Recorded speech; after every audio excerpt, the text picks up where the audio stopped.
মেয়েদের পেশাবের পরে পানি ব্যবহার করার পরে মোছার জন্য আলাদা কাপড় ব্যবহার করা জরুরি কিনা, আজানের সময় কিছু খেলে গুনাহ হবে কিনা, দুই হাতের উপর সিজদা করলে সিজদা আদায় হবে কিনা, শার্টের হাতা এবং প্যান্ট কি গুছিয়ে রেখে সালাত পড়া যাবে, নামাজের সিজদা অবস্থায় যদি পা উঠে যায় তাহলে নামাজের কোনো সমস্যা হবে কিনা, কোরবানির সাথে সন্তানের আকিকা দেওয়া জায়েজ হবে কিনা, বিতরের নামাজ কি কি সূরা দিয়ে পড়তে হয়, নতুন কোনো কাপড় পরে না ধুয়ে নামাজ পড়ে নামাজের কোনো ক্ষতি হবে কিনা, স্বামী সিগারেট খেলে ওয়াইফের করণীয়, কোনো বাচ্চার বিছানায় প্রসাব করলে বিছানা চাদর ওয়াশ করা যায় কিন্তু জাজিম বা তোষকে পেশাব করলে ধোয়া যায় না, এক্ষেত্রে করণীয় কি, টিকটিকি দেখলে কি মারতেই হবে, প্রয়োজনে কি খুঁজে খুঁজে মারতে হবে, বিষয়টা নিয়ে খুব দ্বিধাদ্বন্দ্বে আছি, জানাবেন প্লিজ। কোরআন কারীম যদি ভুল বশত পায়ে লাগে অথবা নিচে পড়ে যায় করণীয় কি, নামাজ শেষে জায়নামাজ সালাম করা কি ঠিক, ভাঙা প্লেটে খাওয়া যাবে কিনা, অনেক জায়গায় বসে প্রসাব করার ব্যবস্থা নেই, দাঁড়িয়ে পেশাব করতে হয়, এরকম পরিবেশ আমরা কি করব। ফয়সাল আহমেদ আপনি লিখেছেন টিকটিকি দেখলে কি মারতেই হবে, প্রয়োজনে কি খুঁজে খুঁজে মারতে হবে, বিষয়টা নিয়ে খুব দ্বিধাদ্বন্দ্বে আছি, জানাবেন প্লিজ। না, খুঁজে খুঁজেই আপনাকে মারতে হবে এমন কিছু এমন কোনো বাধ্যবাধকতা নেই, বরং আপনার চোখে পড়েছে উপদ্রব করে আপনি মারবেন, কিন্তু এটার জন্য আপনি খুঁজে খুঁজে বেড়াবেন, এটার পিছিয়ে পিছিয়ে ঘুরে বেড়াবেন, আপনার অনুসন্ধান করে বেড়াবেন, এই কথা হাদিসে বলা হয়নি। নাহিদা ইসলাম আপনি লিখেছেন নামাজ শেষে জায়নামাজ সালাম করা কি ঠিক, না জায়নামাজ সালাম করার কিছু নেই, সালাম করতে হবে মানুষকে, ডানে বামে সালাম দিচ্ছেন এরপর আর কোনো সালাম নাই, এরপরে কোনো কারোর সাথে আপনার হঠাৎ সাক্ষাৎ হয়েছে সেই জায়গা থেকে আপনি সালাম দিতে পারেন, কিন্তু জায়নামাজকে সালাম দেওয়া এটি কোরআন সুন্নাহর কোনো নির্দেশনা নয়। এটি যদি সালাতের অংশ মনে করে কেউ, সালাত পরবর্তী করণীয় মনে করেন কেউ শরিয়া দৃষ্টিকোণ থেকে, ইসলামের দৃষ্টিকোণ থেকে, তাহলে সেটি বরং বিদআতে পর্যবেসিত হবে। ইসলামের নামে মন গড়া কোনো কিছু করলে সওয়াব হয় না, বরং আরও বিপরীতে গুনাহ হয়। শেখ রোকনুজ্জামান লিখেছেন অনেক জায়গায় বসে প্রসাব করার ব্যবস্থা নেই, দাঁড়িয়ে পেশাব করতে হয়, এরকম পরিবেশ আমরা কি করব। যদি কোনো প্রকার ব্যবস্থা না থাকে এবং দাঁড়িয়ে পেশাব করা ছাড়া নিরুপায় থাকেন তাহলে আপনি অবশ্যই দাঁড়িয়ে পেশাব সেখানে করতে পারেন, যেহেতু আপনি নিরুপায়, কিন্তু নিয়মিত অভ্যাস বাড়ানো সঠিক নয়, কারণ নবী করিম সাল্লাল্লাহু আলাইহি ওয়াসাল্লাম বসেই সবসময় পেশাব করতেন, তবে বিশেষ একবার তিনি দাঁড়িয়ে পেশাব করেছেন এবং সেটি কারণ ছিল এমন একটা জায়গায় তিনি গেছেন যেখানে ময়লা আবর্জনা চতুর্দিকে ফেলেছে মানুষ এবং সেখানে বসার মতো কোনো জায়গা ছিল না, সেজন্য তিনি সেখানে দাঁড়িয়ে পেশাব করেছেন। প্রজাপতি নীর এর থেকে আপনি লিখেছেন ভাঙা প্লেটে খাওয়া যাবে কিনা, ভাঙা প্লেটে খাওয়া যাবে, কোনো অসুবিধা নেই, ভাঙা আয়নায় মাথা চেহারা দেখা যাবে সেটাতে কোনো অসুবিধা নেই। আমরা অনেকে মনে করি ভাঙা প্লেটে খাওয়া যাবে না, ভাঙা আয়নায় চেহারা দেখা যাবে না, এটা নিছকই আমাদের সামাজিক কুসংস্কার। ভাঙা প্লেটে ভাঙা অংশে জীবাণু থাকতে পারে, সেজন্য আপনি ওইটাতে খেলে অস্বাস্থ্যকর হতে পারে, সেটা তো আপনার একান্ত স্বাস্থ্যগত বিষয়, বাট সেটাও তো নিশ্চিত নয়, বিধায় ভাঙা প্লেটে খেলে যে গুনাহ হয়ে যাবে বা নাজায়েজ হবে এটা সেরকম নয়, এবং ভাঙা আয়নায় চেহারা দেখলে কোনো অসুবিধা হবে না। এমনি মুস্তাফিজুর রহমান আপনি লিখেছেন কোরআন কারীম যদি ভুল বশত পায়ে লাগে অথবা নিচে পড়ে যায় করণীয় কি, ভুল বশত পায়ে লাগলে অথবা নিচে পড়ে গেলে আল্লাহর কাছে মাপ চাইতে হবে, যদি এটা অনিচ্ছাকৃত তারপরে মাপ চাই নিতে হবে, এবং সেই সাথে ভবিষ্যতের জন্য এরকমটি না হয় সেজন্য সাবধানতা অবলম্বন করতে হবে। এর কারণে আপনার বিশেষ কোনো কাফারা নাই। আমরা ছোটবেলা থেকে যে সমস্ত কথা শুনে আসছি যে এর কারণে এত কেজি লবণ দিতে হবে, চাল দিতে হবে গরিবকে ইত্যাদি, এগুলো আমাদের নিজেদের মন গড়া নানান কথাবার্তা। মূলত যদি পড়ে যায় ইচ্ছাকৃত নয় বরং ভুলে পড়ে গেছে, তাহলে সেক্ষেত্রে সেটার কারণে আপনার বিশেষ কোনো করণীয় নাই, সামনে থেকে সাবধানতা অবলম্বন করতে হবে, এবং যেটি হয়ে গেছে আল্লাহর কোরআনের প্রতি অনিচ্ছাকৃত তার জন্য আল্লাহর কাছে মাপ চাইতে হবে।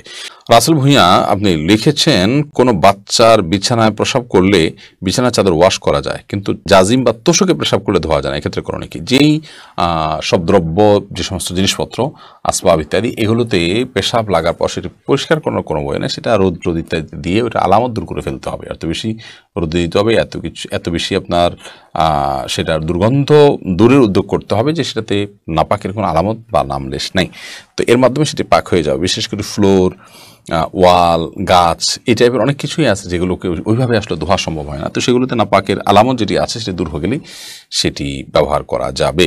লায়লা নূর কদর এআইডি থেকে লিখেছেন স্বামী সিগারেট খেলে ওয়াইফের করণীয় কি, ওয়াইফ তাকে বোঝাবেন, যথাসম্ভব নিজে না পারলে অন্য কাউকে দিয়ে বোঝাবেন, আল্লাহর কাছে দোয়া করবেন, তারপর তিনি যদি ফিরে না আসেন একান্ত তার গুনাহ হবে, ওয়াইফ অন্তত দায় মুক্ত হলেন।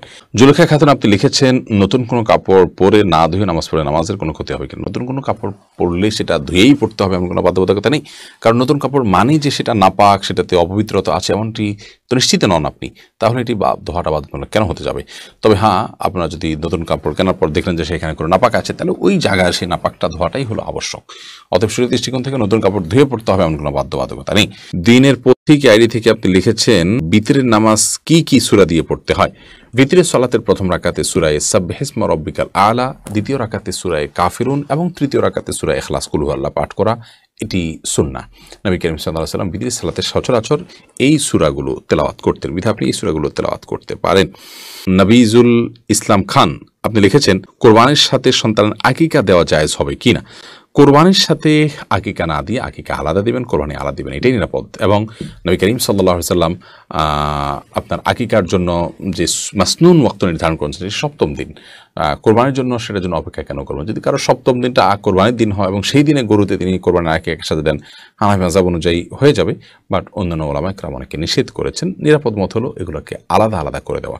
হাদিসে আকিকা এবং কোরবানি একসাথে দেওয়ার কথা বলা নাই, কিন্তু হানাফি মাযহাব উলামা ইকরামের বক্তব্য হলো যে যদি যেহেতু আকিকা এবং আপনার কোরবানি একই ক্যাটাগরির ইবাদত, সেজন্য আপনার দুইটা একসাথে দেওয়া যাবে। কিন্তু যেটি বলেছি অন্যান্য উলামাদের বিভিন্ন মত রয়েছে। সুমন আহমেদ আপনি লিখেছেন, নামাজের সিজদা অবস্থায় যদি পা উঠে যায় তাহলে নামাজের কোনো সমস্যা হবে কিনা। সিজদা অবস্থায় যদি পা সামান্য উঠে আবার আপনি জায়গা নিয়ে গেছেন, কোনো অসুবিধা হবে না। আর যদি পুরো সিজদা জুড়ে উঠে থাকে তাহলে আপনার নামাজ হবে না, কারণ নবী করিম সাল্লাল্লাহু আলাইহি ওয়াসাল্লাম বলেছেন, আমি উমিরতু আন আসজুদা আলা সাবআতি আযমিন, 7টি অঙ্গের উপরে, 7টি হাড্ডির উপরে, শক্ত অঙ্গের উপরে আমাকে সিজদা করতে নির্দেশ করা হয়েছে। তার মধ্যে কপাল আর নাক, 2 হাত, 2 হাঁটু এবং 2 পায়ের যে আঙ্গুলগুলো সেগুলো। অতএব এগুলোর কোনো একটা যদি আপনার এই 7টি অঙ্গের কোনো একটি যদি সরে যায় সামান্য সময়ের জন্য অসুবিধা নেই, আবার তিনি জায়গা নিয়ে গেছেন। কিন্তু যদি পুরো সালাত জুড়ে, পুরো রাকাত জুড়ে, সিজদা জুড়ে তার এটা যদি পৃথক থাকে তাহলে সেক্ষেত্রে সেটি জায়েজ হবে না এবং সে নামাজ হবে না, কারণ এটা ওয়াজিব এই 7টা অঙ্গের উপরে সিজদা করা। আবু সাইদ আব্দুল্লাহ আপনি লিখেছেন, শার্টের হাতা এবং প্যান্ট কি গুছিয়ে রেখে সালাত পড়া যাবে? শার্টের হাতা এবং প্যান্ট গুছিয়ে সালাত আদায় করা মাকরুহ, নবী করিম সাল্লাল্লাহু আলাইহি ওয়াসাল্লাম নিষেধ করেছেন এটি, এই জন্য এটা ছেড়ে সালাত আদায় করতে হবে। তবে হ্যাঁ, প্যান্টের বিষয়টা হলো সেটা যদি কেউ টাকনুন নিচে পড়ে যায় সেটা থেকে বাঁচার জন্য গোছান, তাই সেটা জায়েজ আছে, কিন্তু সেটা সলাতে শুধু নয় বরং সবসময় এরকম রাখতে হবে। এইচ.এম. হাসান লিখেছেন, 2 হাতের উপর সিজদা করলে সিজদা আদায় হবে কিনা। সিজদা করবেন আপনি জমিনে, হাতের উপরে সিজদা করবেন না। যদি কোনো কারণে হাতের উপরে কেউ সিজদা করেন, হয়তো জমিন তার জন্য উপযোগী না বা জমিনে করার কোনো ব্যবস্থা নেই, আদায় হয়ে যাবে তার সালাত। রাইসানি আপনি লিখেছেন, আজানের সময় কিছু খেলে গুনাহ হবে কিনা। আজানের সময় কোনো কিছু খেলে কোনো গুনাহ হবে না। আমরা অনেকে মনে করি আজানের সময় কিছু খাওয়া বা পান করা যাবে না, এটা করা যাবে না, ওটা করা যাবে না। আপনি যে কোনো কাজ করতে পারেন, টয়লেটে থাকলে আপনি টয়লেটে কাজও সারতে পারেন। তবে আপনি যখন টয়লেটে নাই, পবিত্র জায়গায় আছেন বা স্বাভাবিক অবস্থা আছেন, তখন আপনি আজান শুনলে আজানের জবাব দেওয়ার চেষ্টা করবেন। এটা হলো মূল কথা। খেতে গেলে খাওয়ার ফাঁকে ফাঁকে আপনি আজানের জবাব দেওয়ার চেষ্টা করবেন, কিন্তু আজান হলে কিছু খেতে পারবেন না এমন কোনো কথা নেই। এখানে বিষয় হলো জবাব দেওয়ার চেষ্টা করবেন যদি আপনি পবিত্র জায়গায় থাকেন। বিলকিস বেগম আপনি লিখেছেন, মেয়েদের পেশাবের পরে পানি ব্যবহার করার পরে মোছার জন্য আলাদা কাপড় ব্যবহার করা জরুরি কিনা। না, আলাদা কাপড় ব্যবহার করা জরুরি না। পানি ব্যবহার করার পরে যদি নাপাক দূর হয়ে গেছে মনে হয় তাহলে